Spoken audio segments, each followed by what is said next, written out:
This is Never Gallimore from the Dallas Cowboys, and I want to give a major shout out to Mike Tag. Keep bringing the hype to the Cowboys Nation. We love and appreciate it. Now, can you dig it? Let's get it. What's up, Cowboys Nation?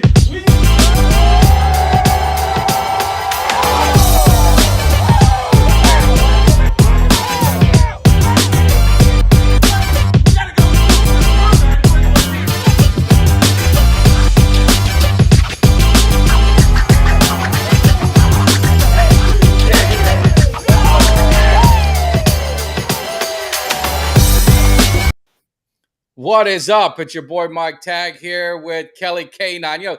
Kelly told me sometimes these eight o'clock my time, 7 o'clock his time shows are a little tricky for him. So I apologize if we jumped on a hair late. How you doing today, Kelly? I'm doing all right, man. Getting back from, just getting back from vacation. So I'm getting settled back in. I'm not into the routine yet. A little bit rushed, but hey, I got here.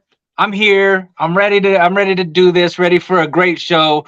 So I'm here reporting for duty. All right. Well, And bear with me if I drop off the screen and pull it up on my computer. Technical difficulties, but we got this. We're gonna make it we're work gonna get it tonight. right. And I'm telling you, we got a special guest, and he's already. I mean, he's backstage prepping right now. He's backstage prepping. I see him there. He's got something he's going to want to share, so that it's worth the wait, if you know what I mean. But I can sit here and talk for a few minutes while he gets ready.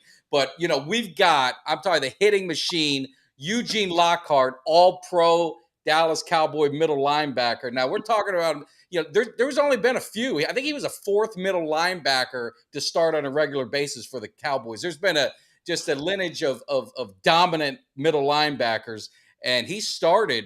Bob Bruney got hurt, a little earlier in the year, so he was a starting middle linebacker his rookie season. The first ever, maybe the only. I don't know. Someone will have to correct me, but he was definitely the first middle linebacker to start as a rookie.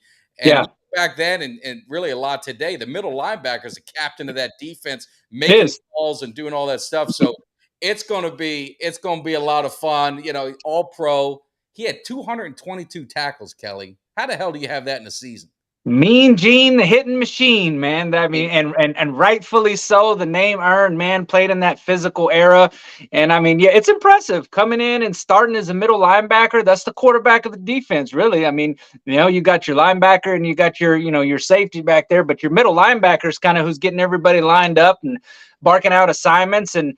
And he's playing in an era back when they didn't have the mic in the headphones, so there, the microphone in the helmet. So he's not communicating. He's doing everything verbally. And I mean, and to be just flying around on the field, hitting people, 222 tackles is just, it's unheard of. That's just, no, that's impressive. I mean, that is super impressive. You don't see those kind of stats. no, Um, no.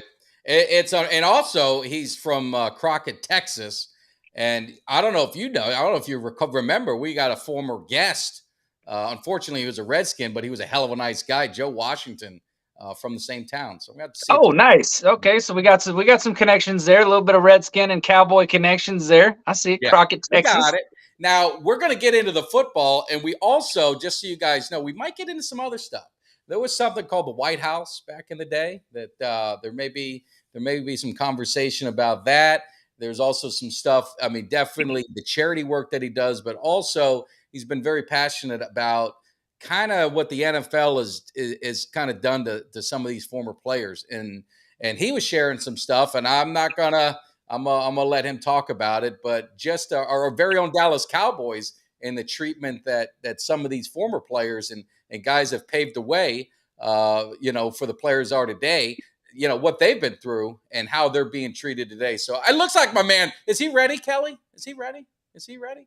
Hey, you look like you might be ready there. Ready. Let's not waste any more time and bring in. We're talking about Mean Gene. I'm talking wrestling now. Mean Gene hit machine. Eugene Lockhart is in the house in the Cowboys cave. How are you doing today? Fine as wine in the summertime and sweeter than July jam. That's what I'm I talking about. love it. Love So, it. I appreciate it. You didn't get a chance to meet Kelly. Kelly is my co-host. He's another passionate Cowboy fan. He gets in fights all the time on social media with the Philly fans and everyone else, but he's another good dude. So I want to introduce you to hey, him as poor thing, well. man. I feel sorry for you, brother. Well, it's a pleasure meeting you and being able to talk with you on this podcast, and for you coming and gracing us with your presence. Because I mean, the hitting machine and rightfully earned so, a name of a man who just flying around 222 tackles in a single season. I mean, that's just unheard of, man. What is it like just flying around and just lighting people up and just doing what you love and being that good? Well, I have a passion. I have a passion for just trying to be the best or being the best at not only football but every aspect of my life. I consider I consider it a blessing, and it becomes a mentality for you once you've gone through and you're trained the way I've trained, and I don't expect nothing else from myself but to be the leader of everything that I do, and I had to work hard at it. I studied hard. I worked hard at it. So what can I say? It is what it is. I'm the baddest. You saw what I made, Yeah, I love that. I love that, man. Great job. no, I appreciate it, man. It was awesome. I'm distracted. You got a beautiful woman next to you, and I didn't get a chance to meet her. So who is that sitting by your Well, side? let me tell you, man. She's a very, very special young lady for me. And when I do not feel like, or when I'm not being my best, she reminds me, "Do you know who you are?"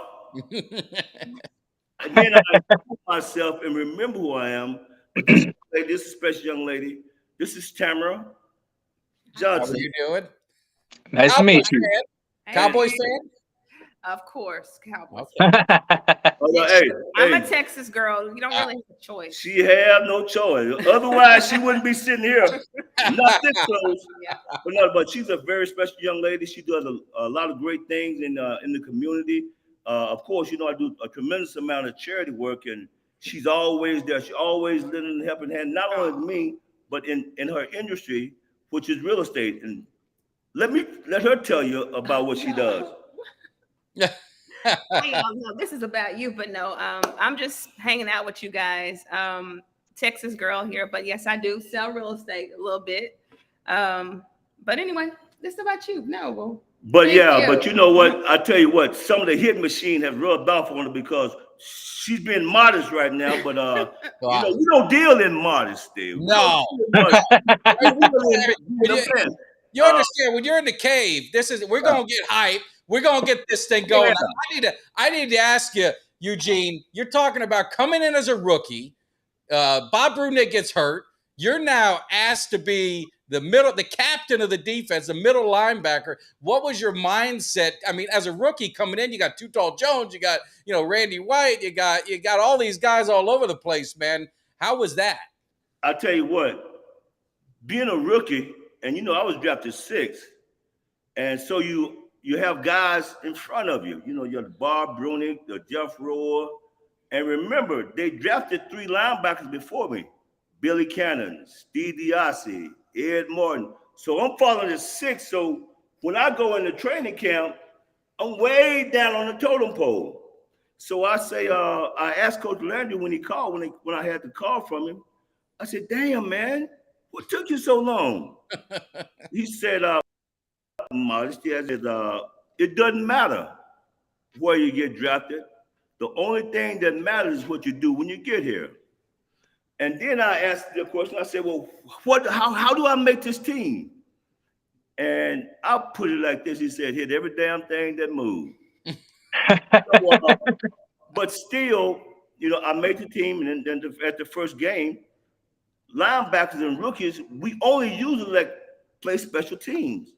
So because of that, all the studying and all the signals, knowing all the signals and all of that, I paid no attention because I knew I wasn't going to play. So here I am over there sitting by the water jug, got my helmet over there and everything. And the third game, Bob don't get hurt. The first quarter. And Coach Landry, arms crossed and everything, he said, Lockhart, get in the game. I said, no, he didn't say that. And you talking about 80,000 people up here. Man, they say, and everybody pointing at me. So I was so late getting off by the water bottle that he had to call a timeout. And when that happened, you can only imagine the look that he gave me up under that hat that he wears. And so he said, don't ever let that happen again. So here I am, urinating on myself. I had no idea what I'm doing. So I run out there on the field like I really got it going on, and now my whole mindset done changed. And talking about signals, I'm over here looking at Ernie Stautner. And you know, he played for the Pittsburgh Steelers for a long time. You know, Ernie, he stutters. He stutters. And even when he's giving the signals, he'll cut it off and he'll stutter. And man, I'm over there looking at him. And I promise you, man, I had no idea what it was. So Michael Down and Everson Walls, they had to help me with the signals. But let me tell you what happened. Usually the defensive line, they love to come out before the offense come out so we recognize formations, down in distance, and the position on the field. That's how you usually can tell what the play is going to be. Mm-hmm. So I got these guys coming out after the offensive line has already set. And man, I got called everything but Eugene Lockhart. The white eyes was like a hoo-owl, and Too Tall Jones and these guys, come on, rookie, call a damn play. Well, hell, I didn't know what to call. I didn't know what to call. So we finally got through the first half, and usually when we go in at halftime, the defense sits on one side, offense on the other side. So I go down and I sit down. We're looking at the chalkboard. Coach Landry's in there on the chalkboard. And Randy White and Too Tall pick me up by my shoulders, and they take me to the shower. Uh-oh. I said, what, I'm already nervous. So they said, rookie, let me tell you something. You better never let them come out before us again. If you do, we're going to F you. I'm ready to go through a wall. So Too Tall say, no, let's F him right now. And he runs to his locker and he get a string of rubbers. What the hell? Rubbers. And I said, man, you got to be going crazy. Hell, I'm already scared to death. He come out with those rubbers. Take your pants down. Take them down, rookie. The only thing that saved me is Coach Landry walked by and said, let that boy go. Can you imagine? I'm already nervous. Can you imagine these two big old huge guys doing that to me at halftime and bleeding, going back out there on the field? I tell you, after the game, again. So after the game, I was a rookie of the week. I was the player of the week. 16 tackles, right? So everybody else going into the dressing room, I wore my whole entire uniform home. I wore it in the truck, in my car, and the fans looked at me like I was crazy. Hell, I wasn't going back up in there. Ain't no way. And after that game, the rest is history. I never missed another signal. It was unbelievable. Now, that is one hell of initiation right there, man. I mean, if that ain't something right there, them two guys taking it, man. That's probably one of the best initiation stories I think I've ever heard. But you played with some all-time greats. Obviously, you were one of the greats on that team, just flying around, hitting everything. What was it like playing for a coach like Tom Landry? Everybody knows about I mean, he's a mythical legend, pretty much. You know what I mean? He's got the hat on and he's roaming the sidelines. He's a guy that is feared. I mean, you talked about how when he kind of looked at you and said, "Don't let that happen again." But what was it like playing for him and being coached by one of the greatest coaches to ever coach? Being from Texas, uh, I'm from a small town, Crockett, Texas. I went to the University of Houston. So my dad was the number one Cowboy fan I've ever seen, right? So, and he never, ever missed a game. And when I got drafted by the Cowboys, it was like one of the highlights of his life. And he never missed not one game. But I tell you, when you think about making a team and then going out, watching these guys, how their work ethic, and how they come together as a team. And the Cowboys wasn't paying that much back then because every year they expect to go to the playoff. Yeah. And that's more or less what your salary is based on. We are going to the playoffs. So you have to buy into it because that's what they did. But playing behind Randy White and Too Tall Jones, and you got Mike Hegman, you got all of these great individuals. I'm talking about it's a feeling of protection. Like you got to keep everybody off the middle linebacker, but yet and still do their job at the same time. It was awesome. It was awesome. It was a high that's hard to explain playing behind those guys. And not only that, but when you talk about Tom Landry, he's such an innovator. He's not just a coach, he's an innovator. I've never seen offense. He put the game plan in for the offense on Tuesdays, and on Wednesdays, he put the defensive game plan together. And he come and he explains it all to you. But the great thing about him was he was able to change at halftime.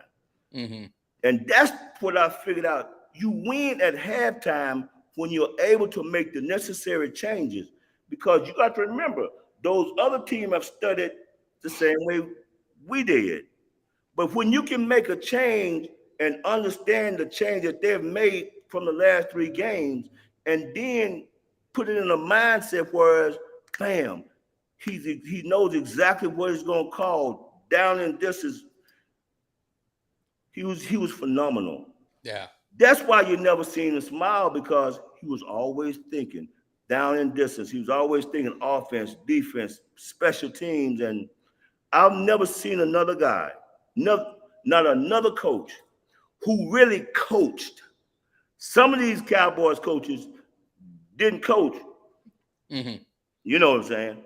Yeah. They didn't coach, but he actually coached. And never saw him smile in the dressing room to say hello, this, that, and the other. But and he and I had to become close because I was the captain of the defense. I'm running the flex defense, which you never heard of. And the things that the middle linebacker have to do, you can't be dumb and play that position because of all of the audibles. Someone moved, this, that, and the other happened. You have to make that adjustment. And if you don't, good things are not going to happen for you. So I pride myself in learning his defense. And then I just asked him, could I sit up under him? So at 5:30 for 8 years, I was with him every morning. I was there after everybody left. The great thing I love about him, he's such a man of God, but most of all, a family man. Every single night at 7 o'clock, he went home and had dinner with his family and then came back. So he's not only an awesome coach, but an awesome individual. Yeah. And, you can't help but recognize that and want to model your life somewhat after that. Yeah. Yeah. And I tell you, we know a little bit about offensive coaches not making adjustments. And we finally got rid of Kellen Moore. So hopefully that'll get fixed. And we'll get into that later. But let's talk a little bit about, I gotta, because Kelly gets a lot of heat from these Eagle fans. So you were obviously Dallas Cowboy. we had the rivalries. I'm going to have to say Redskins because they were the Right. Redskins and the Eagles and the Giants. What were those rivalries like? Did you even consider the Eagles a rival? I don't even know. Well, I'll tell you what. all the Back time. then, Right. back then, they wasn't a powerhouse. You know, Randall Cunningham came on scene, and they started to win some games. And you know, Buddy Ryan was there. You know, he had the great defenses and things Yeah. like that. But still, they didn't have the personnel, so we didn't really consider them a powerhouse and a big rivalry. And usually during the off season, when they bring the schedule out, we would chalk it up as a W. That's what I wanted. That's exactly, and that's Yeah. what pisses them off all the time. Is because Yeah. they Yeah, but you know what? They had some of the craziest fans, but the fans couldn't even lift them to a win. I don't care what they did because they were going to do something to screw it up. They were going to do something. The crazy coach Buddy Ryan was going to do something to screw it up. But now they have put that thing together. Whereas if your draft, the great draft that they had, along with the great team that they already had, it's going to be hard for them not to win the NFC East. But us as Cowboys, we reload, we don't rebuild. Yeah, don't get on the wrong side. We're having a lot of fun. There's a lot of love here. I don't want to hear nothing about no Eagles. Well, I keep having to remind those Philadelphia Eagles fans that they've been walking around getting mighty full of themselves, and I understand they got a team, and I've given them credit, see how they built the team, that front office going, but I still keep having to remind them we still got 5 to that 1, and that's always going to be better. That will never ever change. That's right. 5, baby. We got 5 on that. Yeah. 5 on that. I don't care what you say. That's right. 5. How many that is right. Yeah. So I don't care what you say. Yeah, you may think you good right now, but show me 5. Yeah. Yep. That's right. Yeah. I want to show you something, Eugene. I want to just show you something. So I told you, you're in my cave. I met you. You don't remember, but I met you a while ago. There you go. You personalized it to Mike. Hit machine like her. Boy, I tell you what, you have something that's going to be valuable to you one day. It's in the cave. It's got to be valuable. You look behind. That's right. And you know what? In this cave, it got to mean something. I'm honored to be in your cave, to be considered one of the best, a legend, and I appreciate that. And you couldn't have said it better when you said that introduction music, and I started liking that. I started to really like that, and I started to believe I could still play again. But then that thought, hurry up and got the hell out of the way. Yeah. But talk about the 89 season. Now, this wasn't a memorable season for the team, and I have the ticket stub from the only win, and I was against Washington at Washington. Maybe I'll get Jimmy Johnson if I ever get to see him, assign him one day. But 222 tackles, all pro. I mean, the team you were the lone bright spot really on that team. I mean, how hard was it to stay motivated on that team with the direction they were going? Or did you see the light? I know you were part of it, and we'll get into that. But did you see this team coming together? Like, did you say, man, this team's going to be there soon? Well, naturally, as a professional, we always thought that we were going to win every single game. Yeah. My studying habits didn't change. But as the losses kept going, I felt like I had to do even more. But that particular year, we had different guys coming in all the time, defensive linemen coming in. And, most other guys that came in, they was usually from Miami Hurricanes. Yeah. With Jimmy and those guys. But I tell you, it was hard to have continuity when you have so many different guys coming in on Wednesday and starting on Sunday. So because of that, I felt like I had to do my job and the defensive lineman job. Yeah. So my deal was, what I did was I worked extremely hard to be in the best physical condition that I possibly could, because I knew every game was going to be a marathon. So, but anyway, even without that, I wanted to lead the team in everything. I just didn't want to play for the Dallas Cowboys. That wasn't my goal. Yeah. My goal was to be all pro, perhaps Hall of Fame one day. But I do know one thing, that it's going to be a long time for anybody to catch is that 222. I was gonna say that's still a record. Right? Remember this. Yeah. The record was 164. That's crazy. I had 174 unassisted. I didn't only break the record, I shattered that bad boy. Shattered it, baby. I shattered it. Hey, look, man. If I was the water boy, I might have been scared to walk on the field, thinking you might hit my ass up. Yes, sir. And you know, it was really an honor. 222 tackles. I think the closest person now, even now, is like 189. Yeah. And because and that's Ray Lewis. I think Ray Lewis. I was gonna say Ray Lewis.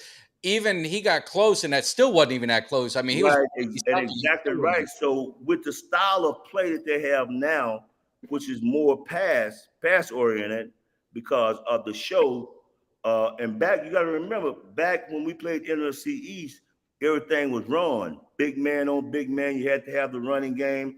So I pride myself in making every tackle, and dang, you know, and to have 222 tackles and it was awesome, absolutely awesome, man. And when they say when they mention the best middle linebacker in the history of the game, how can you not say the hit machine? That's what I'm talking hit about. Machine. Yeah, that's what I'm talking brag, hey, no brag. Hey, man, all you gotta do is Google me. Google me. That's it. Hey, we had a question from one of our listeners. What was your thoughts on the Herschel Walker trade? It's just on that season, but then you're trading your only offensive weapon. I mean, what were the players' thoughts in the locker room, or what was your thought when you saw that? Well, again, you know, I was a captain at that particular time, and knowing Jimmy and the way that he was thinking, because I had to have a meeting with these guys, and you know they pride themselves on speed. And when we started losing the 1-15 and all of that, there had to be a change. There really had to be a change somewhere. But again, it felt like at that particular time that he had just gave up on the team and on that particular season. Yeah. Because the guys that he traded for didn't contribute at all. But if you look back at it, the draft picks, because of the trade, which brought the Cowboys back to respectability. So hindsight, it was an awesome trade because even when we had Herschel, we still didn't win. Yeah. And we had Herschel and Dorsett, and you still and you think about it, if they had any kind of offensive line or whatever, we won some football games. Yeah, no, definitely. And you know, Jimmy knew what he was doing. He got all the draft picks and he did all that and everything. But, you know, talk a little bit about, you know, you were there, you went through the lean years, you think you're getting ready to, you know, kind of make taste some championship. You saw this team going, and then you get traded to New England for their first round pick, which ended up being another guy from the U, Russell Maryland. Under you, yeah. And there was a famous quote. I don't know if you want to say it, but what happened? The quote says, "It's a cold world, but it's even colder in New England." And man, that quote has followed me for a long time. But it wasn't my choice. Yeah. And that was the particular year that I was going to retire because I didn't see it coming. Tell you what happened. That's when they started having guys that could go to different teams and try out for different teams. Plan B, it was called Plan B or something like that. Yeah, that's how we got Novacek. Yeah. Right. So, and I was going all over. I went to Oakland, Houston. I went to the Raiders, Miami. So when I went to Miami, Miami wanted me to sign with them. So made up my mind I was going to Miami. So I own a restaurant called Cowboy Sports Cafe, which was the #1 sports bar here in Dallas. That's a legendary. Is that the one with Valley Ranch? Absolutely. Okay, Yeah, yeah. Valley Ranch. I tried to get in there underage one time, and I went to go see. Yeah, man. And I tell you, it was all the way packed. And then when I announced the news conference, all the media and everybody was there. Everybody was there. And before it started, Jim and Jerry walk in, briefcase, money, and they called me to the back. And they was telling me, we really don't want you to leave. You all story, you all live, blah, blah, blah. I'm buying into it, and bam, I get a $35,000 check and cash and the assurance that I was going to be on the team. So I turned the news conference from I'm going to Miami to I'm staying with the Cowboys. So I'm celebrating now. I'm celebrating at the restaurant. Had a few too many beers and stuff like that. But the next morning, before I got up out of the bed, I hear Eugene Lockhart has been traded to the New England Patriots for #1 draft. And I covered my damn head. I said, I know damn well I didn't hear what he just said. And man, they had already made the deal with New England. If you remember, Sam Yankovic was from Miami. Yes. Right? There's a connection. Jimmy Johnson's from Miami. They wanted Russell Merlin. The only way New England would trade with them is if I came. So the Patriots called me, man, and I'm talking about the first thing you think about is the damn weather and them ugly ass uniforms. Thing on the side, man, and they never worn nothing. I said, now why in the hell am I going to somewhere so cold? And I'm from the South, chopping cotton, hauling hay and all that shit. All I know, heat. Yeah. And now I'm going to the coldest place, one of the coldest places in the league. So, man, it was horrible.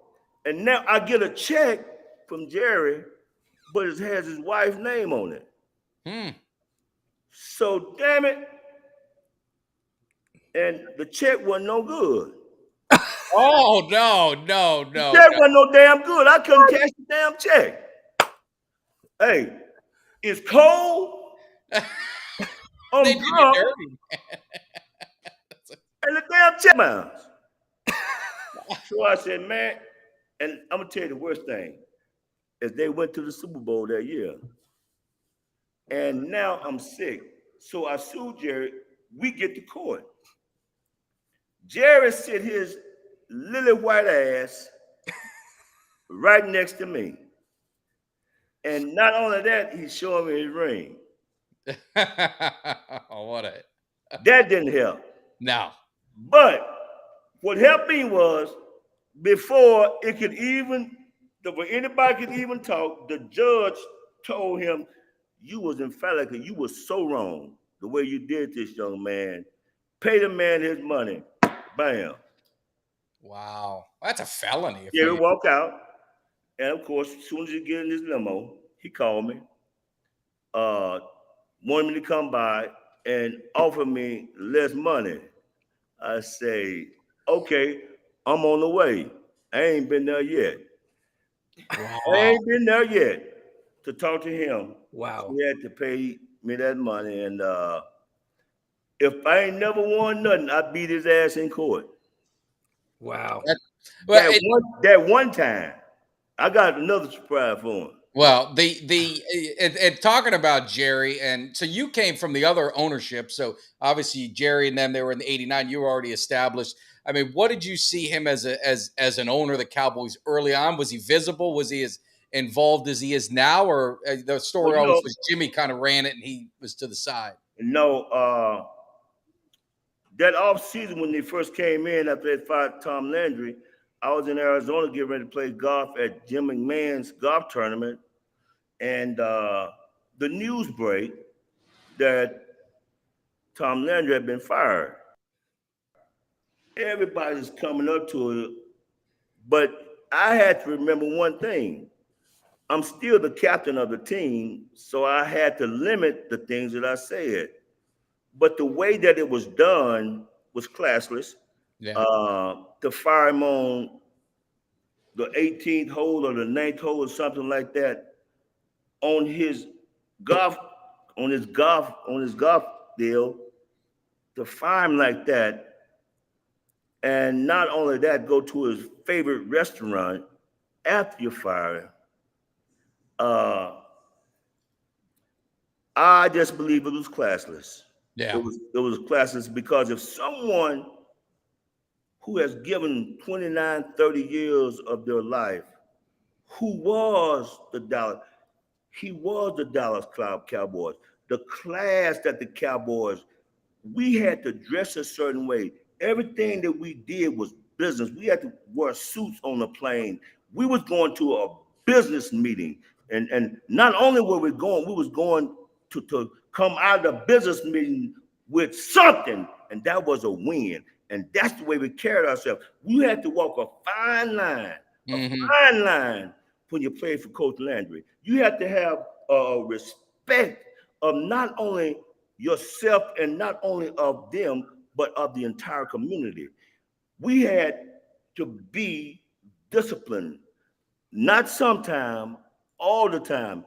And if you look at history, you didn't have as many things going on with the Cowboys that you have now. Yeah. Why? Yeah. Because the ownership, whatever, does not require it all.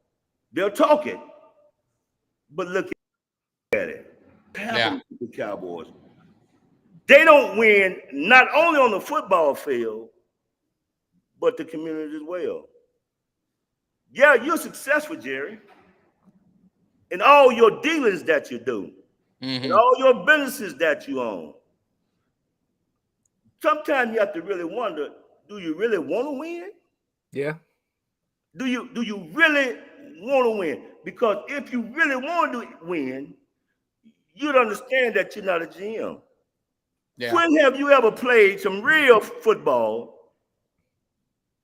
You just he was an offensive lineman on a national championship team. Yeah, probably second team. Just kidding. But anyway, and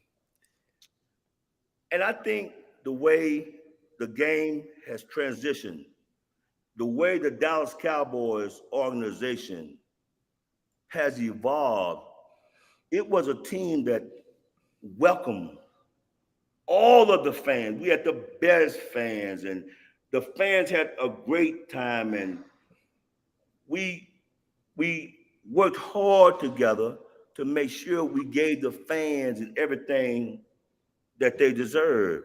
Yeah. You can afford to go to a Cowboy game.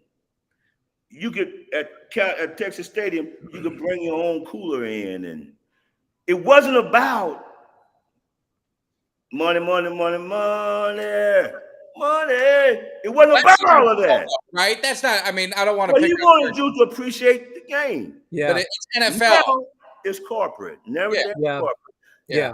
Even to the point whereas the former players, suite gets sold, now are required to buy tickets, now required to buy parking passes, and be just a fan. But you got to remember, those was Tom Landry guys and Brad and Tex Schramm guys, so really have very little other than Roger Staubach, the multi-millionaires. He doesn't have very much at all to do with the ex-players. Yeah, which is a shame. No, I think that's a travesty. I mean, you see a lot of these ex-players, like ex-Cowboys, and how are they with the Cow? They seem like they're just not invited back. They're not involved because there's so many different things that I see that you could do when they do rally day. You can have legends there signing autographs, meeting some of the players. Lines be a mile long. They could have legends pregame. I know the Buccaneers. I live in Tampa. You always hear about all the Buccaneers in the community and the former players and all this and that. So do you do much of that, or is there much of that with the Cowboys? Do they reach out to you or to Michael Downs or some of these other great Cowboys? As I said, if you are Michael Irvin, Emmett, and some of those guys, which wasn't really considered Landry guys, they was his guys because they're the one who took him to the championship. You don't see maybe 10 guys from the real Cowboys, the one that built this organization on our backs, which allows him to buy $250 million yachts and own everything. He forgot where he came from. And then he damn sure don't appreciate the people who got him there. And I don't give a damn if he never liked me. The feeling's goddamn mutual. All right. And the way that he's doing the X guys now, all the guys with that having all these problems now, he makes it extremely hard for them to receive their money, which is a damn shame. You watch Marion Barber go through all of this he had to go through. You watch any of them, then he'll give the family money after they die. What the hell, man? What kind of person are you? He runs the NFL owners and shit like that, but let me tell you something. This ain't the end of it, Jerry. This ain't the end of it. You got another God that you got to answer to, and your ass is going to rot in hell for the way you treated people. And I don't give a damn. That's what I'm talking about. Passion. Let me ask you real quick. What do you think? I mean, obviously, the way that he treated players. I mean, there's no second guessing where you stand on that. You made that very clear. But do you think that it's crystal clear? Do you think that it's a Jerry, do you think it's like an ego thing with him? And how do you feel about him not having Jimmy Johnson still in the Ring of Honor, a guy that built the foundation for 3 Super Bowls? How can you not? I know Jimmy's supposed to be in there, but if you set NFL record, wouldn't you think I should be in there too? Yeah. And Too Tall Jones isn't even in there. Well, you're like you said, you're a Landry guy. He don't give no love to the Landry guys. You absolutely should be in there. You tell me 222 tackles. Tell me, let not only the Cowboys, but the league pass defense, calls fumbles. You tell me. But no, you were the whole defense. You led them in everything. The whole team. No. But to not have Jimmy, to not have the man who put this thing together. Jerry had no idea nothing about football. He had the money. But when you allow your ego to cause the people that built this, especially Jimmy Johnson, how can you not? It's a travesty that it doesn't happen. But you know, I tell you what, Jimmy doesn't need to be in the Ring of Honor. Jimmy was the rings that's on his fingers that he can so brag about and want to take credit for. But probably the only play he called was a bad one. And that play was allowing Jimmy Johnson to lead the Dallas Cowboys, and the destiny and the winning and all the Super Bowls that we should have won, that we could have won. Now all they do is go to Super Bowls on the buses and on the little jets. They damn sure ain't gonna play in one. Not Oh, like please that. don't do that to me. I've been waiting 27 years. I don't You give got a shit about Jerry. I need a Super Bowl. if he die, you got to Maybe that's change. it. Maybe that's it. That's it. The Well, football yeah, guys ain't gonna let him get one more before he go, huh? Hell no. oh, well, let me ask you this. I mean, obviously, a lot of passion and feelings about Jerry, and you see it. I I mean, love I him to see it as death. a fan. And so are you a fan of the Cowboys? Do you still follow the Cowboys? Do you see a guy like Micah Parsons? Is he a guy that you get charged up to watch? Or Again, when you have 16 concussions, been diagnosed with early stages dementia, Alzheimer's, you can't help but love the Cowboys, yeah, the team. But I've heard so many guys say the game that you so much love, how can now you despise it? Not because of the game, yeah, it's because of 32 greedy owners that will not allow us to enjoy what got him to who he is. Yeah, you can say Jerry always had money. Yeah, dad money and insurance and okay. But to not appreciate, how can you not appreciate the guys? yeah. Why do we have to pay for a ticket? That amazes me. Should not have to, I man. cannot Why do we have to pay for a believe park? they do Why do we that. have to pay for a parking? And most of the guys my age with the CTE, why do you have to park a mile away? Why? And not only that, if you do something that they don't like, they won't even let you buy them. Yeah, they took your tickets away. You told me. They took my tickets away. Do you think he's going to take my tickets away? They took my tickets away and everything. But it's okay. It's okay. It Because don't matter. Hey, Eugene, I got season tickets. You're welcome to come with me anytime. I got club seats. We'll be hanging out, and we'll go find Jerry. Maybe settle this man to man. You can turn around and look right at Jerry and give him a big old Texas howdy. no. I'll catch him at the airport somewhere. Yeah.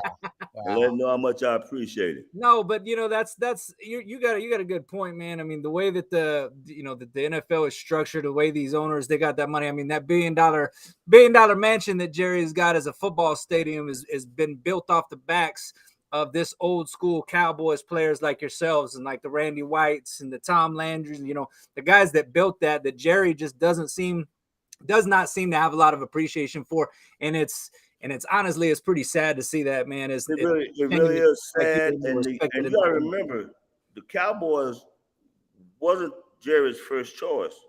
He tried to buy, I think it was the Houston Texans.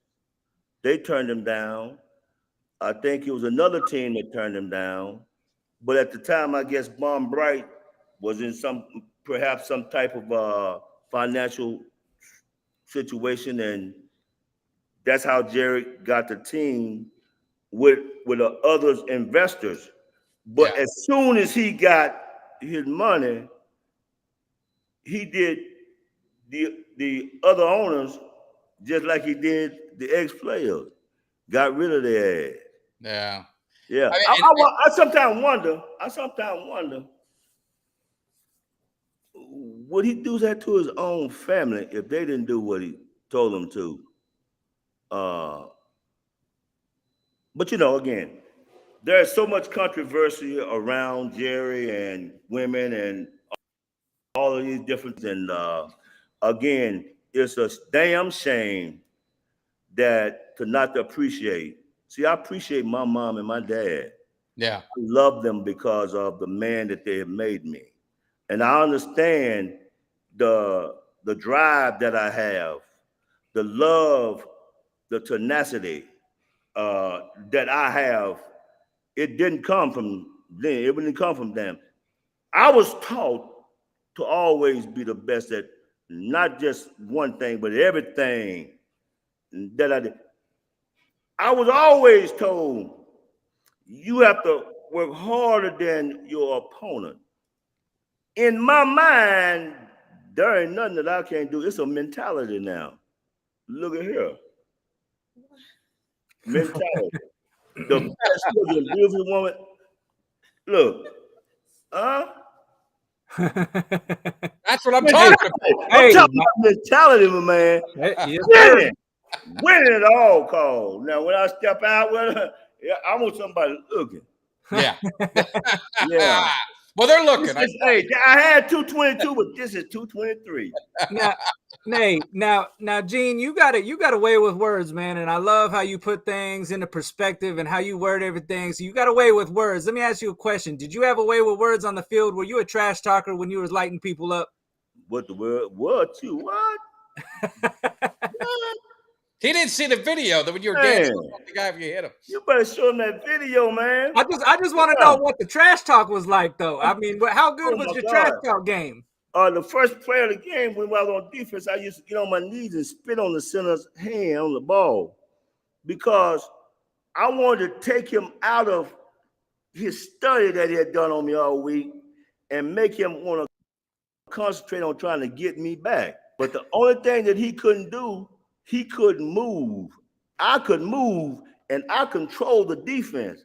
So I make it look like I was going to sit right there, but I have that right guard, Randy White, I call him real.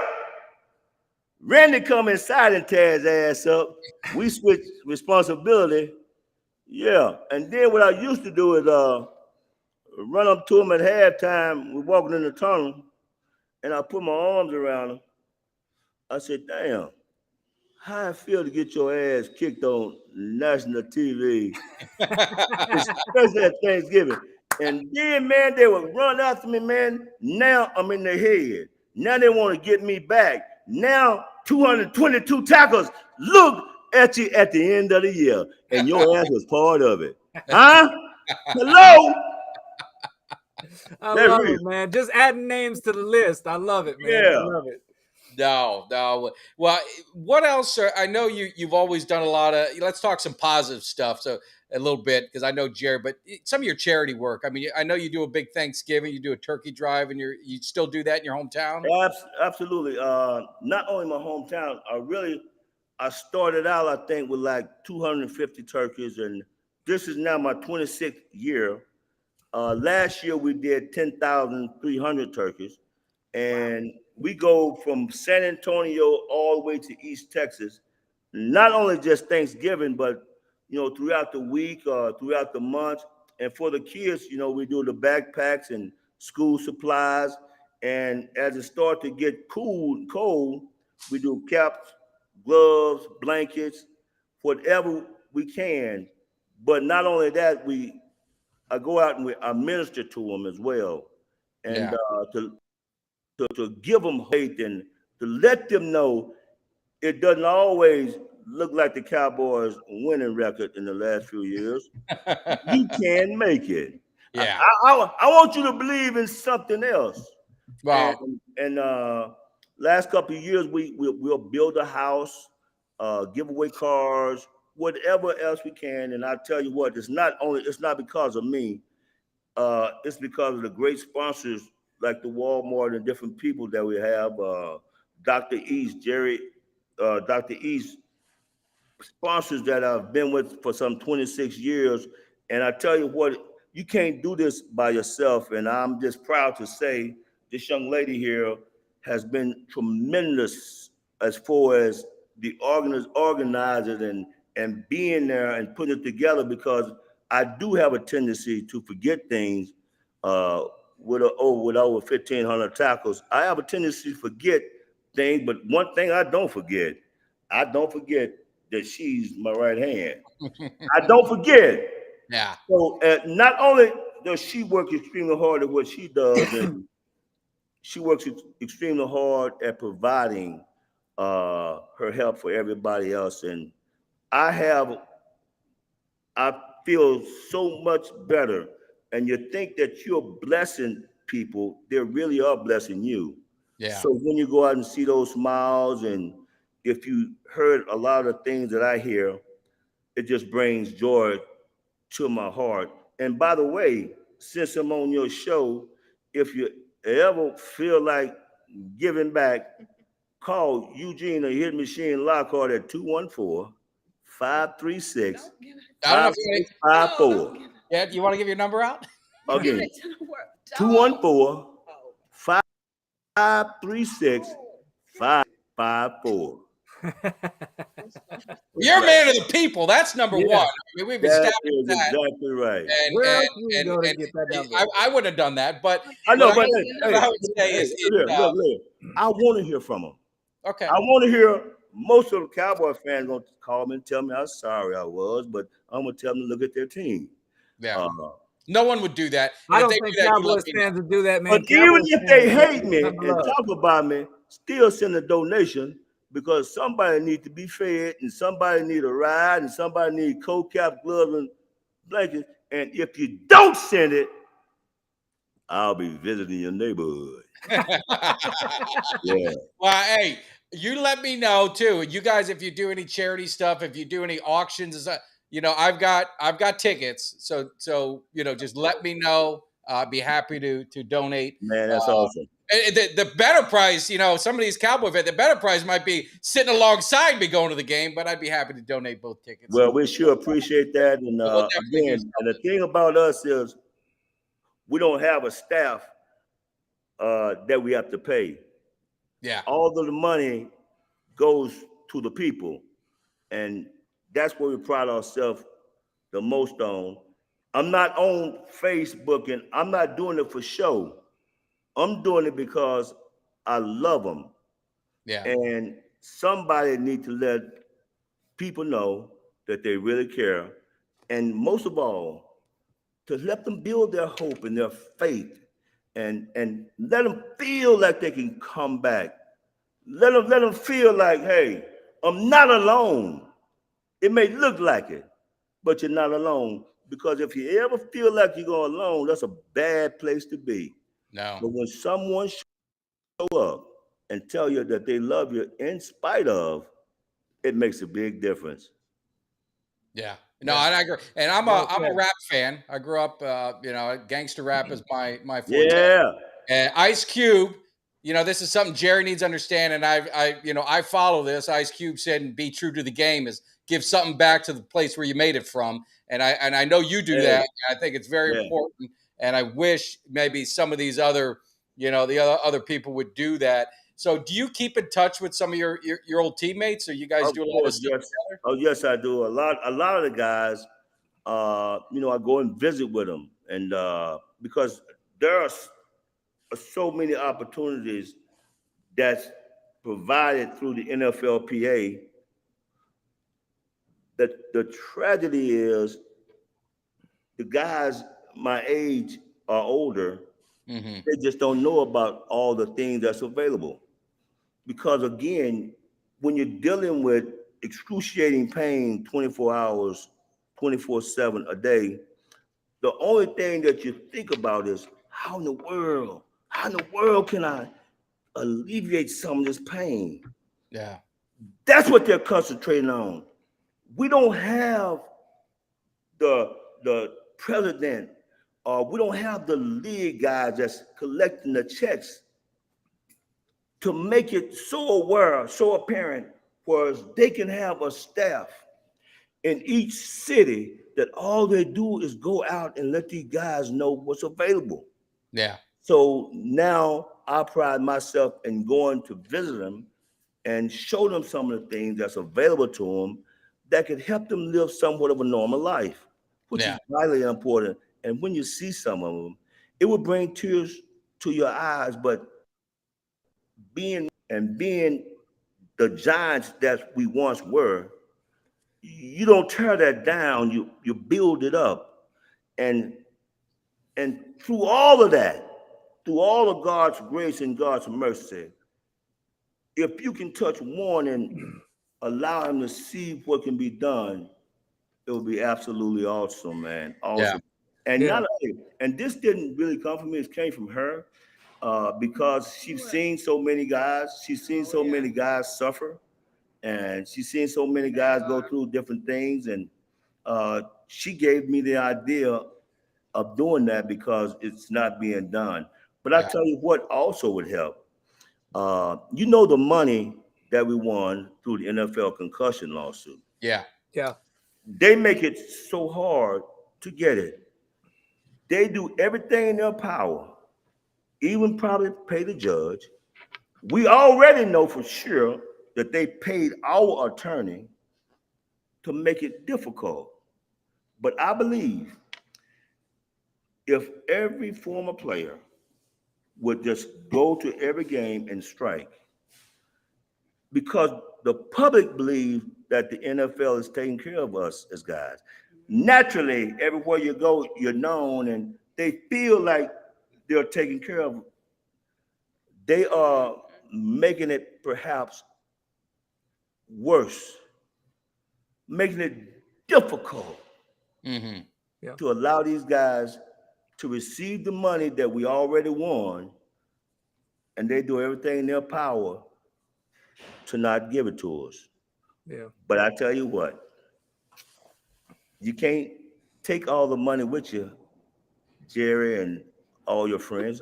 And when you hear a quote, and I know you've heard this quote from Jerry when he was talking to the Houston Texans owner on how the black people, black boys, are still slaves. You heard it. Yeah. Don't tell me that you didn't hear it, Mike. I didn't hear that, but I'm going to believe you because I'm not going to. I'm not going to. Bush, Mike. I didn't hear it. We talked about that. Yeah, but he said that. Google it. Aaron Jones said it. That they are still the owners, and those guys out there on that field are still their slaves. Oh no. Yeah. I hope he didn't say that. I can't believe that he Bush. Hey. Allegedly. I'm not going to doubt you. Now, I'm not I know he got some mafia people out, and I know he got some killers out there, but you know, I've been to prison, so you can't hurt me. I believe in Jesus Christ, so if you kill me, I'll see Jesus, but I won't see you in heaven. Yeah, the Texas owner said that. The Texas owner said not the McNair. Yeah, McNair said that. Huh? Right? The Texans owner said that, not Jerry. Yeah. I But it's still the same. How do you listen? One of the same. I know. How are you not correct? I'm worried about, I'm worried about getting lawsuits or stuff like that. I got to make sure I clarify.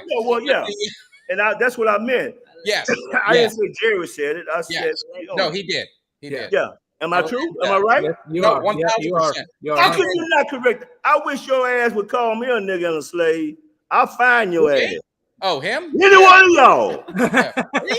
I ain't saying shit to the hit machine. I ain't saying shit.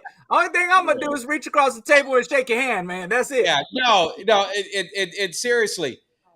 He called them inmates. I got a correction from one of my good friends. Right. Inmates. But let me. I just want to ask you this. I really want to ask you this, and Kelly, I want you to jump in too. But I get this, and I've seen we got some chats, and I'm not ever going to compare. I'm not even. Don't bring the military because I'm not even talking about that. But what I'm saying is, you guys, and I see it because I always hear it. These guys made millions of dollars and millions, and in your time, you guys didn't. In that era, they didn't. But again, let's say you did. Let's say you did make $1 million. Let's say you left with a couple $1 million. You retired at what, 33, 34. You got 35 years to live with no health insurance and everything that gets written out, wiped out by the NFL. Maybe you get a little pension. I'm not asking any of your business, but I'm saying the NFL has the means for what you guys built. They have the means to at least take care of you. I mean, you told me a story where one of the former players has an apple in his fridge. I mean, that's all he had in his fridge. That's disgraceful to me. And it's the same way you treat other people. I just don't understand how the NFL, especially with the concussion payout, and I guess they're not paying it or they're pushing it aside. But you see all these stories, and the fans just think you guys are whining and dining. These guys in the 70s and 80s are just living off all this money, and it just wasn't there. These guys didn't make $60 million guaranteed. These guys didn't make $200 guaranteed. It was a different era, and these guys paid the price. And you see the CTE, you see all these other things. And it's really hard, for me to listen to as a fan because I love the game. And I do look at you as a hero. I think you're unbreakable. I think you still can run around and hit people. And when I have to hear these things of things you're going through, it's an eye opener for me anyway. And I'm not being selfish. I'm not just talking about me. I'm talking about the guys before me and the guys I played with, and after me, some of the guys. We don't have NFL insurance. We don't have insurance. Yeah. We we don't have any assurance. Uh, Look at Mike Webster. Look at the deal with Mike Webster. How he begged the owner for a job, and then he killed himself at the state. Look at all the guys who have reached out and begged ownership for just help. Yeah. Yeah. Not free. Let me work. Let me come out and sign autographs and let me do some of those type of things. You won't get it. And the deal is, the coward thing about it is, they won't tell you. They'll send one of their do boys Mm-hmm. to tell you. And you can't get in touch with any of them. Yeah. Can't get in touch with any of them. That's just the way it is. Yeah. Uh, and imagine most of the guys perhaps made maybe $1 million in 10 years. Maybe in 10, 5, 7, 8 years. It was a chosen few, that made a little bit more money. But damn, what can you do with that? You have to, you'll need 2 jobs and a paper route to try Yeah. to make it. Yeah. Now, if you was an owner and you saw your legends and your guys out there mowing yards and shit, how would you feel if they got their cowboy jersey on with their name on the back of it? You would want to do something to help them, wouldn't you? Yeah. If you had any kind of heart. At least buy them a damn lawnmower, a riding mower, Mm-hmm. but not us. No, none of that. But Yeah. It's a shame. That's a shame. Well, it's what makes it worse is that it's the most popular sport in the entire world, man. In terms of money making revenue, it generates billions of dollars a and, year. You'd think that they'd be able to take care of the people that made it into $1 billion industry, because it didn't get like that overnight. It was something that was built off of, like we said earlier, it was built off of guys like yeah, you and yeah, a lot of old school players that it is sad to see they that laid it on the shouldn't line. have to be struggling when the league is built to be this big power structure. It shouldn't be nobody that played for the NFL that should be That don't struggling. have insurance, don't that has to pay for a ticket. Yeah. Again, it's it's not gonna break them. No. I'm talking about you will show love. Every other football team, former players have their own suite where they can take some family members. They provide them with food and drinks. They don't have to walk a mile to get to the stadium. They provide them the suite, not us, Yeah. not us. We have to pay that price, and you know. So again, Yeah. it's No, it's hard. It's hard and I haven't heard not one former player say anything good about this organization. And you would hear totally the opposite. The game that we love, yeah. the game that we cherish, the game that allowed me to be on your show, the game that was so fun, and it wasn't about the money, it was about because I love the game. The love and the passion of being the best and hearing the crowds hoorah, say, hit machine. The love of it, of working out every single day, sun all season after all season, the game that you love Yeah. so dearly, you now despise because of greedy owners. Yeah. No, And I mean it's a shame. And yeah, I'm with you. I don't like greedy owners. And we have a greedy owner, and he's a friend of the show, unfortunately, but he's been hearing it. He has something to say. Hopefully there's an apology. Jerry, uh, obviously you heard everything that's been said. What do you got to say to Mr. Lockhart for all he's done to the Cowboys organization, the way you've treated him? Well, now, first of all, Eugene, I just want to apologize for the misunderstanding that started with the whole check thing here. Okay. I had taken my wife's bank account and withdrew some cash on my way down to the White House. There was a couple of women down there that were not going to accept a check. And by accident, I emptied my wife's bank account and she wrote a check out to you for $35,000 that did not quite clear. Now that just got us off on the wrong foot, Eugene. But what I need to do is make things right, bring you back down to Dallas, and get you to a game. We can make up. Hell, I'll take you out to the finest establishments, and I mean, 222. That's a number that'll never be accomplished again. And I'm not going to send the mafia after you, Eugene. Never will do that. It's just a misunderstanding. You know, I like to party, and the women, they wanted cash. So my bad. Let's clear the slate. Let's start this thing all over again. Garrett, I tell you what, I love you. And I tell you what, you are forgiven. And I hope God continue to bless you with your millions. But I tell you what, you want it. I appreciate the gesture. And you know what? You go out and get them gals. We've heard them stories with Jerry, but Eugene, do you? I'm a fan, and I love sports and everything, and I always ask some players, do you still get a lot of fan mail? Do you still hear from a lot of man? I get about 125, 150 a week. Wow. Yeah. Wow. That's impressive. The actual mail, I thought I had some. I get them in bulks. Mm-hmm. And I take time to always autograph them. And not only that, and she makes sure that I do it, because imagine playing for so long and someone don't ask you for your autograph. Yeah. But I get it in the mail in bulks. And I pride myself in some of the things that they say and their appreciation on the things we did on the field.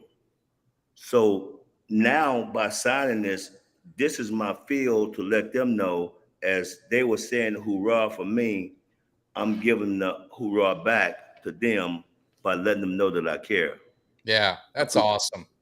I think that's that's just an awesome thing to do. And I know, like, as a kid when I was younger, that was a big thing I used to do. I used to write to the players and it was cool. I mean, back then Troy Aikman signed. I got his rookie card mailed. Jimmy Johnson, Tom Landry. I still have it over there. Tom Landry, I got.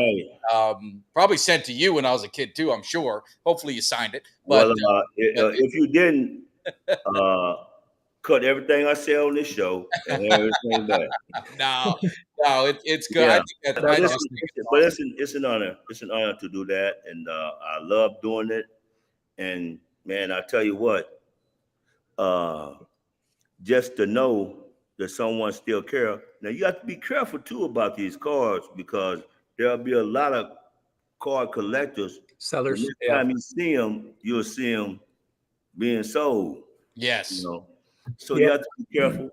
But if and they're right, the sweetest and saddest story, and how much you love and you were good and all this, and I'll be crying and signing at the same time. But I signed every one of them. No one can ever tell you that I've ever in my life, since I've ever been a Cowboy, never ever turned down anyone. Yeah. Wow. That's awesome. all. I mean, that and it's the memories like that which are good. I know we ran you over late, but one other thing is one of the friends of the show, Fred Jones. He does cuts by Jones. If you can't really see it, but if you look above me, there's one he did in the family, and he does it out of wood. And he said he'd love to make something for you, a 56 for you, and hitting machine. So if you wouldn't mind, I'll give him your contact information if you're okay with it. Put him in touch with you. Well, shit, you gave the whole audience your phone number. So That's it. Hey, play it back. Yeah, 214 536-5654. My name is Eugene Lockhart, and I approve this message. All right. Hey, There you that's have it. awesome. So you guys, that's the way to get a hold of them, you know. And Eugene, you don't live near Dallas anymore, huh? Where do you Yes, live? I'm in Dallas. Oh, Are you? I live in I Dallas. mean, Kelly and I are gonna be there for the Jets game. We're gonna be tailgating a little bit. Why don't you get your ass out there and we're gonna have You some come fun. down there. Hey, Hey, listen. I'll be talking with you again, Mike. You and Okay. I. Yeah. We talked about doing some things on the show together. Yeah. So, I'll definitely be in touch with you, and we appreciate all the things that the fans have said, whether good, bad, or ugly. I do appreciate it, and especially the ugly things, because it's the ugly things that people say. It's like a turbine for me. It's the negative things that makes me work even harder. Yeah. So, as much as you can, just know this. I love the game. I love the Dallas Cowboys. I love playing for America's team. But it's just a shame that it is the way it is now. But fans, I love the Dallas Cowboy fans because you guys are truly, truly the number one fans in the NFL, not only in the NFL, but in any sports. So know that, and you're worthy, and you deserve another Super Bowl. Yeah.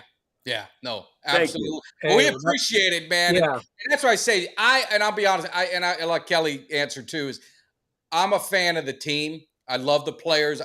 That's my passion. I just, I can't, what Jerry does. I mean, it is what it is, but I just love the passion the fans have. I mean, a lot of where I am today in a weird way is because of the Cowboys.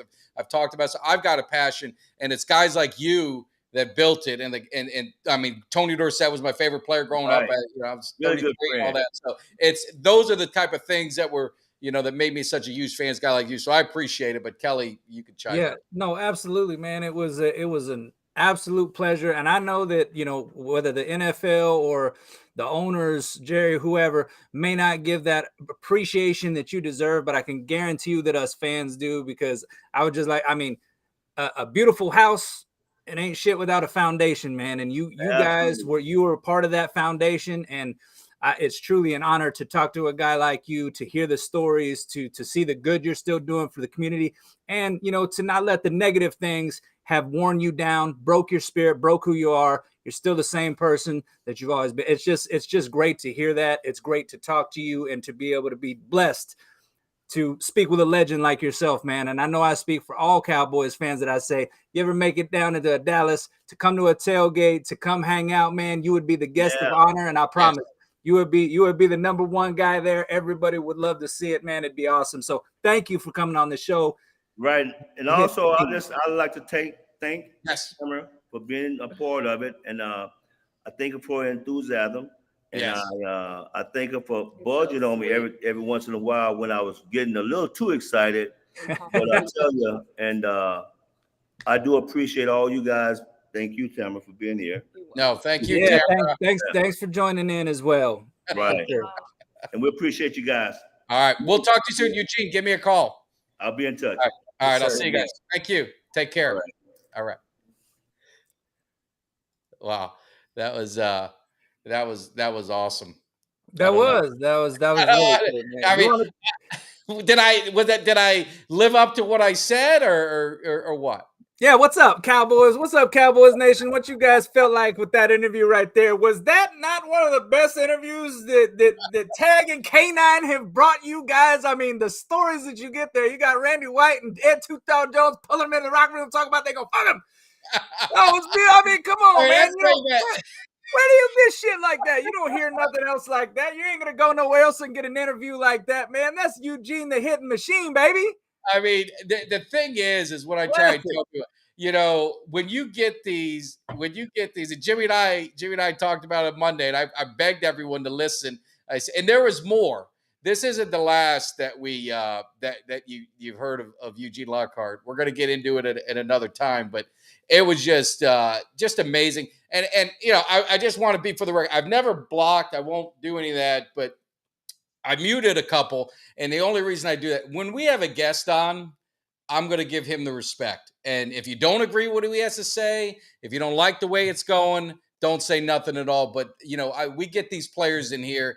You don't know what they've been through, just like I don't know what you've been through. And some of the things that they've gone through, personally or with the team at CTE, I mean, that's a real deal. And, It is. dude, save all the wisecracks and save all the cracking on me and Kelly and whatever you want to do. Save that for when him and I are together. But when we have a guest that comes into our house, he's going to be treated with respect. Well, And I just, that's my deal. So if here's pissed the off that I did it, that's what I did. Well, and here's the thing though, like you said, you don't know, nobody knows what this guy done been through. And the fact of the matter is that a lot of these older players and these guys from the generation that built what you love and what you love now, it was built off their backs, and they've been treated like shit. They've been treated like shit. They've been, I mean, it's the way that they get treated is, I mean, honestly, it's horrifying, honestly. I mean, you're talking about a multi-billion-dollar industry that treats these guys like they weren't responsible for building the product. I mean, yeah, these owners may have had the money to kind of get some of these things going, but I mean, these players, it was built off the backs of them. They've got the CTE. That is a real thing. You've got guys that are dying early from this stuff. You got guys that can barely walk. You've got guys that can't remember. He talked about how he's got early onset dementia. Guaranteed that's probably one of the side effects from CTE. So, I mean, yeah, you don't know what these guys have been through. You don't know their experiences. And I guarantee you, if your employer treated you like that and they built their fortune and their empire off your back, and then they pissed on you and shit on you after that, guarantee you're going to have some things to say, and you're going to have some harsh feelings about them. And that is 100%, their right to feel like that. Hell, I'd feel like that too. So, it's just I've got nothing but respect for guys like that. I think it's sad that the NFL doesn't take better care of these guys. And, I know a lot of people blame it on the players union, but the owners can step the hell up and do something because they're the ones with the power. They don't need the players union to impose this shit. They could do something to treat their players better, and they should. Yeah. So. And I want to let you guys know, this is how the show works.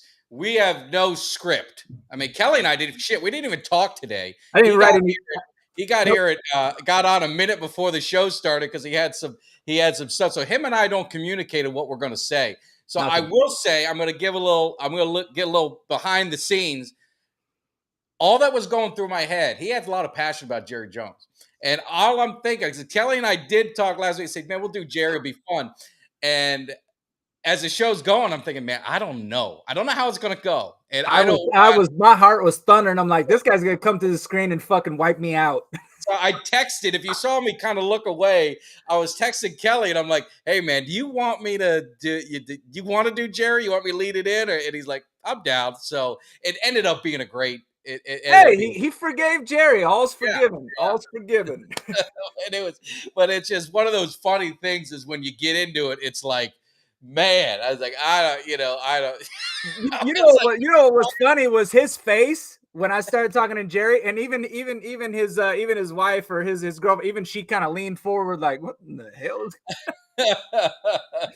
Oh, that was good. I was waiting for him to tell me some shit, but I'm sitting there and I'm like, when he told me about the bounce check for 35 I was like, okay, I'm gonna have to say I pulled some. Yeah, I knew exactly where I was going.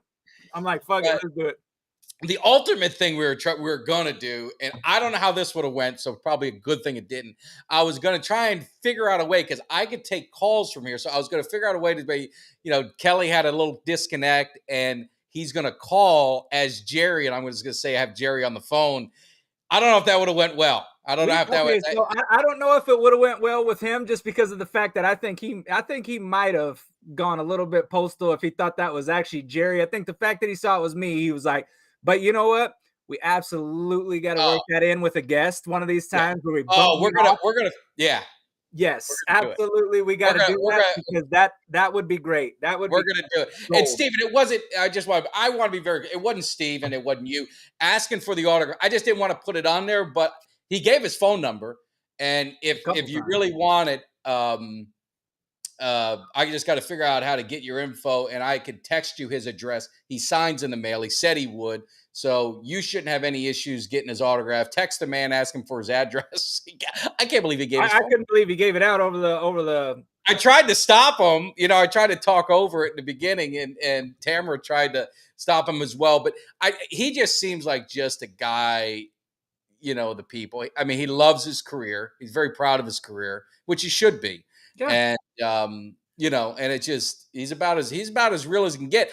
I got nervous. I thought I said something bad about him. And I thought it's like, no, man, I didn't say that. Man, when he got up in the screen and he did one of them things, I was like, oh shit. I was like, I ain't gonna say shit to you, man. I'm gonna reach across and shake your hand and humbly back off from you, man. Oh man. The hitting machine, man, was this was a hit. This was a hit. This was a hit. This is like I tell you, we could go get. I mean, this is why I love former players, and one of the things that Kelly and I had talked about, and is who do we try and get? Do we go get? And I mean, we get these former players because one, they don't. I mean, they're going to tell you how they feel.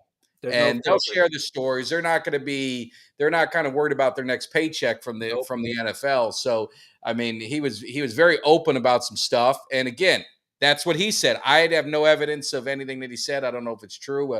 We got to put a Cowboys Clave disclaimer on that, Kelly. So I don't want my season tickets revoked. Might have to do that to keep your season tickets from going. But yeah, I mean, the way that goes, you with these guys that aren't on a team anymore, and it'd be nice to try to get, obviously we'd love to talk to some current players, but these old school guys, old school guys, man, they've got no filter. They're not going to give you the PR answer. No, they're going to give you the stories. They're going to give you, and you're not going to get that with somebody that's on the team right now. You're just not. No, I love it. I'm working on Neville Gallimore. I mean, he does our intro. At least he could do is got to find a way to get. Hey, that'd be a good one. Talk to Neville. Hopefully, he makes it through the season without getting cut. Stay on the team, Neville. We need you. We need you a little longer. We need you for the intro, buddy. But I tell you what, I think we found his replacement if he does go. Eugene. Goddamn right. Goddamn right. I guarantee he could give us an intro. You want to talk about an intro? That guy'd give us a WWE style intro, man. Oh. You get that guy pumped. Oh yeah. So he told me, and we were trying to figure. That's why he was off air. He told me he had some evidence on some stuff, and that's kind of what he was talking about teasing and so that may be something we may. He said he was going to get me a little clip to drop, and if he does, then maybe we play it Thursday and. Nice. And, at least get a piece of it. I try to stay out of controversy, but sometimes controversy is not so bad, right? Not so bad. You know what? And I just wanted to say before I forget, I noticed I've been kind of paying attention to the chat. I've noticed a couple of new names popped up in the chat. So if you're new to this, you've never come, please hit the like button. Please hit the subscribe button.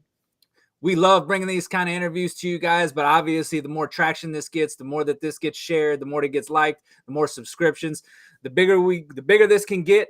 The better it can get, and the more content we can bring to you guys, because that's what we do it for, is for the fans. That's all we are. Me and Mike are fans. We're not sitting up here. We're not experts. We always say it. We're not breaking down. Just a couple of guys that love Cowboys football, talking Cowboys football. And fortunately, we get to do it with some greats that have played this game, like Eugene Lockhart, like what you saw tonight. Mike had got to talk with Barry Switzer. We did Dave Campo. We've done tons of guys, man, that I never thought I'd get a chance to talk to. Yeah. Man. Like, I'm living a dream. So you've got just fans here that are just loving this shit. We're eating it up, and you guys make this what it is. So I appreciate you guys. Virginia, thank you very much. You're one of the names that I noticed it, and I know you from Twitter. So I seen a new name in here. Just wanted to make sure that you had liked and subscribed. So thank you for doing that. And thank you for everybody tuning up like you guys always do in the chat and interacting with us and the guests. It's always great. And we're gonna be back tomorrow night and run this thing back. We actually got another guest tomorrow night. We got another guest. We got Cole's Cowboys. Now, and I wanted to bring him in because you guys, you've been getting all the heat with Philly and you've been doing that. So we're gonna have some fun with that. And we're gonna talk about some of the free agents that are still out there. You saw, Robinson just got cut from New England. That's, maybe another guy you're here in Dallas with the whole running back stuff. And then, one of the other topics is who do you see that is going to make that leap in that second year? You got Sam Williams, right? You got, maybe Jalen Tolbert, which I know some people like.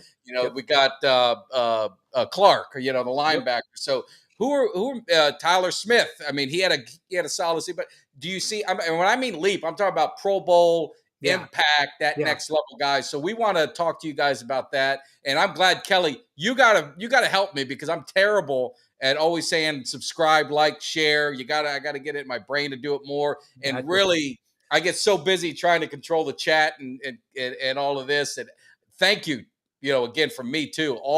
We saw so many new names on here, and we do appreciate it. It's a lot of fun, man. We're just like he said, man. We're just having fun, and this party's just getting started. Let me just tell you, just getting started. I don't want to. I know we're running late, so I'm going to do one last thing, and then Kelly, you wrap it up. But I made a phone call, and I don't know, Kelly, if you think this is a good idea or bad. You talk me out of it, but I said we need a tailgate. We need to have a place to tailgate. But I need a volunteer. Well, I got a volunteer. I got a man. Give me the garage. Got a parking pass to be able to get in. We can get the lot 10. We can get the lot 4, whatever lot we want to choose. I'm going to send him the tent. I'm going to pick up some chairs. We're going to get them coolers. I heard a rumor, and Fred's still on here, that he's going to be he's going to be the chef. I got a Cowboys chef hat for him. And I think we started at the Jets game. If you're going to be there, Shady's going to be there. Yep. We got a group going to be there. What are we thinking? Is this a bad idea? Is Mike stupid, or do you think we could get a tailgate party going when we go to these games and make it a bigger event? How could it be a bad idea, man? If you're talking about me, you, Cuts by Jones, Shady, Mark McDonald rolling up in there. I mean, come on, man. We got Troy's going to be rolling up. We got a lot of people in this that are tuning into this show, that are on this shit, that are going to be coming there. How could it be a bad idea? A bunch of passionate Cowboys fans. You got Fred on the grill, which I have tasted the food that he makes, and let me just say, it is delicious. Hats off to the chef. So yeah, that'd be a good thing, man. Ain't nothing but good. All right. So we're gonna make it happen. Yes. We're gonna make it happen. And yes, and I mean, to top it off, and I'm getting chauffeur service to the game. Hell yeah. Taking over to the game. Now he might not take me home, and maybe I gotta walk 2 miles, but I'll walk. It's fine. I gotta work off it. Either way, we're gonna be there for that Jets game. Yeah, you guys know it's going to be going down, so that's an open invite. It's an open invite for anybody that's a Cowboys fan to come by and to hang out and to drink some beer and maybe take a couple of shots of tequila before the game. Let's and we'll have water. We'll have water if you don't. I know my man Mark. Water, tequila, water. But yeah, I got the flags. I told them we're gonna get the PVC. That way we get the flags going. We get our spot. We're gonna have some fun. So this is what it's all about, man. It's about having some fun with Cowboys Nation, having a great time. But boy, I did 2 cameos, some Father's Day cameos before the show. So I'm a busy man. So I'm going to go relax. I know you started early. You just raced to the thing. So we're going to be back tomorrow at our usual time. Special guest, Coles Cowboys. He's going to be a lot of fun. I'm really looking forward to that. So we are, anything else I missed? Oh man, that's it. I'm gonna pound another beer or 2, man, and call this thing a night. Thank you, Cowboys Nation, for tuning in. We appreciate you guys. See you again tomorrow night. And as always, how about them Cowboys? How about them Cowboys? Well, I can get this. And the only thing else I got to say is, how about them Cowboys? Yeah! Love that. The Eagles getting ready, because you might not like it, but you will learn to love it, because we are the best thing going today. Now, can you dig it?